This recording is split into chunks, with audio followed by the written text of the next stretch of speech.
Hi, I'm Kasradin, and you're listening to the AI Era, a shortcast where I deep dive into a question that has fascinated me since childhood. How will AI change our world?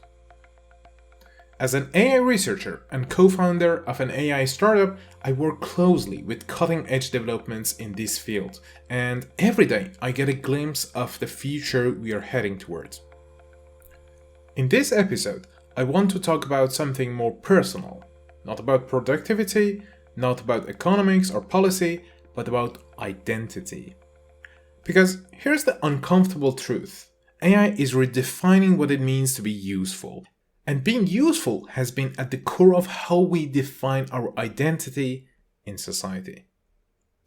Alright, let's get into it. For most of history, our jobs were not just things we did, they were who we are. Think about how people introduce themselves at a party. I'm a lawyer, I'm a teacher, I'm a programmer. And almost always, one of the first questions that pops up when people meet someone for the first time is, what do you do? You can also think of many other evidence that our job is a significant part of our identity, especially in the capitalistic societies in which we live. But now that our skills and expertise are increasingly replaceable by AI systems, how will we define our identity and self-worth? Remember that careers are not just that. Let's not forget that our jobs have been a determinant of our status in society. As social animals, our status in society is of great importance to us, and progress in our careers gives us a chance to move up in the social ladder. The more you give to society, the higher your status. But if we all have nothing to give to society in the future, how is our status determined? And I want to focus on the fact that the status is never going to be unimportant for the social animals we are. To investigate those questions, let's revisit history again. During the Industrial Revolution, manual labor became automated. People moved from farms to factories. Some lost their livelihood, yes, but more importantly, many lost their identity. You weren't a blacksmith anymore, you were a machine operator just like anyone else, a cog in the wheel. Today, we are experiencing the same thing, but this time it is not our muscle power that is being automated, it's our intelligence. That shift during the Industrial Revolution created existential confusions for everyone. It gave rise to new movements, new politics, and even new religious initiatives that tried to make sense of a world where humans were no longer the engine of society. Such movements were an answer to the created vacuum of identity. Collectivism was probably the most powerful example of such movements. If an individual felt small, the collective promised to feel big. Labor unions, socialist parties, and ultimately Marxism told workers, you're not just a replaceable pair of hands, you're the beating heart of a class. Here, notice how identity was rescued not by focusing on individual brilliance, but by focusing on the shared struggle. The struggle against machines and their owners. The collectivist answer to identity loss was rather simple and straightforward. The identity was now tied to something bigger than one's everyday life. It was tied to the great struggle against the bourgeoisie. But tying identity to something greater and superior was not unique to collectivism.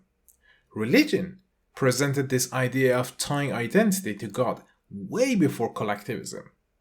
So, during the Industrial Revolution, religion also had some resurgence in popularity. A good example of such resurgence was the foundation of the Salvation Army in the hearts of industrial Britain. They created a militarized, street-level movement that brought religion and spirituality to the people in the slums and factories. As a result, they were embraced by the people who lost their identity to the machines. There are also other movements that define the people's identity as enemies of machines and their owners. A good example would be Luddites. Luddites were a group of English textile workers who destroyed weaving machinery as a form of protest. In other words, such movements told workers, you're not just a replaceable pair of hands. You're the enemy and nemesis of evil, the machines. The term Luddites has since evolved into a general label for someone who opposes new technology.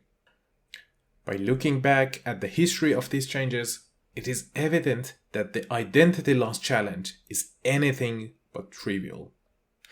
And we can easily gravitate toward destructive ideologies after big, sudden changes. It also shows us that there will be a vacuum of identity and it will be filled with something. The question is, with what? So, going back to our question, what would happen to our identities as AI makes us useless? There are a few possible answers. Some people will lean into values. They will define their identity not by what they produce or how efficiently they perform a task, but by their beliefs, principles, and commitments. For these individuals, value comes from the moral or philosophical stances they adopt. Identity becomes a compass rather than a resume. They'll say, I'm not what I can do, I'm what I stand for. This approach is another variation of tying identity to something greater than oneself, whether it's justice, community, or a belief system. Some other people will rebuild their identity around human taste and creation. Because while AI can create a million things, people still give more value to the things created by their fellow humans. So they will define themselves as human creators in direct opposition to AI creators. We see that pattern already happening, where handmade products are priced more than factory-built products. Interestingly, we're also seeing the rise of hobbies as identity anchors. Think of self-descriptions like, I'm a Barcelona fan, or I'm a follower of Nolan movies. In a world where people don't need to work, they might start doing things just because they want to, and then build their identities around those things. Interestingly enough, in that sense, the future of human identity might resemble childhood more than adulthood, defined not by function but by curiosity, play, and wonder. But we shouldn't be naive. This transition won't be smooth for everyone. If society continues to reward efficiency and output above all else, then AI will win every time. People will lose status, and with it, their sense of worth. That's a recipe for a psychological crisis on a massive scale. We'll need new narratives, new philosophies, and new measures of value that don't reduce humans to productivity metrics. And we need to start building them right now, before the wave hits. So, let me leave you with a simple yet increasingly important question. Who are you without your skills? Who are you, just you, in a world where intelligence is cheap and creation is automated? Because in the AI era, that might be the most important question you will ever answer. I am Casradian, and this is the AI era. Until next time, adapt and evolve.